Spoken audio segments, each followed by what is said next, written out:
Hey everyone. In the show with Kelly, we talked about mother daughter relationships and how her relationship with her daughter has evolved through the years. Now, so much of parent child relationships just evolve naturally as new developmental and life stages happen, and they appear to be on track with that. But it got me thinking for today, if you identify that your parent child relationship isn't where you want it to be, what can you do about it? So, you all know that in other shows, I'm always advocating for this idea that you don't want to miss an opportunity to heal from something if you can. And so today, I want to explore a precursor to that, which is that if you have an opportunity to course correct, take it. The goal would be to intervene early for yourself so that you don't have to heal from something hard later. And whether you're the child or the parent in this scenario, or you even want to talk about a totally different relationship, I say that you do have the ability and the right even to ask for changes in that relationship. Something I ask couples that are trying to figure out whether to stay together is to do the postmortem of the breakup. I say, okay, let's skip ahead. You two broke up. Tell me what you're going to tell your family and friends about why it didn't work. And they give me their answers and we start to get a sense of their perspectives. But then we also have to consider that in this scenario, they're talking to their own people, right? So it might be more of an ego protecting story than the truth. I'm not judging. We all do that. But then we take it a step further and I say, okay, now you're given truth serum or something silly. But it means you can't cover or hedge the core reasons why it didn't work.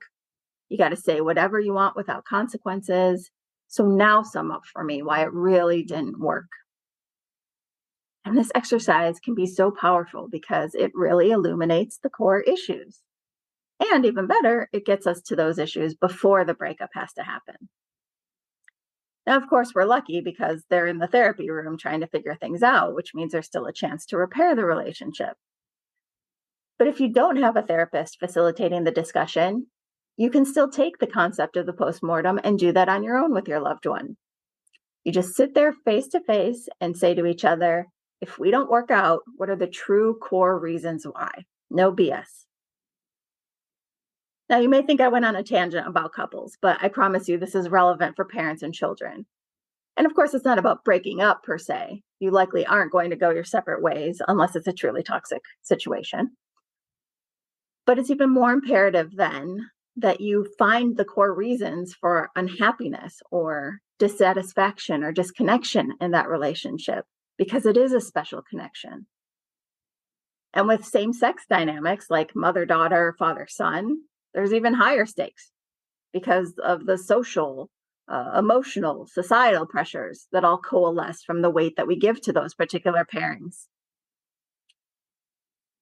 And the friction might come from being very similar or even more so if you're total opposites. But either way, it's important to approach your parent child relationship with the same traits and attitudes as all relationships with empathy, respect, curiosity. So, say you have a parent child relationship that has some challenges. Step one is to crystallize it down to the core of your issue with that person. And then, because you probably know them very well by this point, take the extra step of thinking about how they might best receive the information. And this might sound controversial, but to me, I say practice saying what you want to say out loud repeatedly.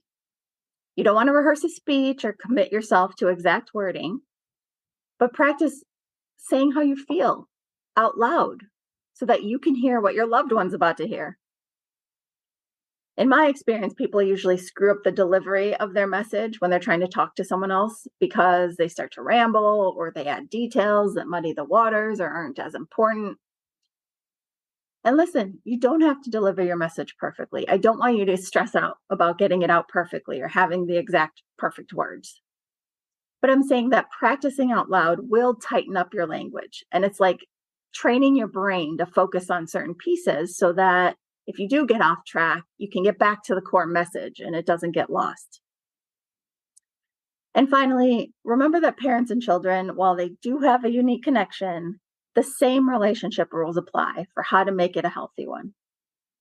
Thanks for listening. If you are interested in any other topics or you want to hear more about this one, then shoot us an email at theunrelatingpodcast@gmail.com.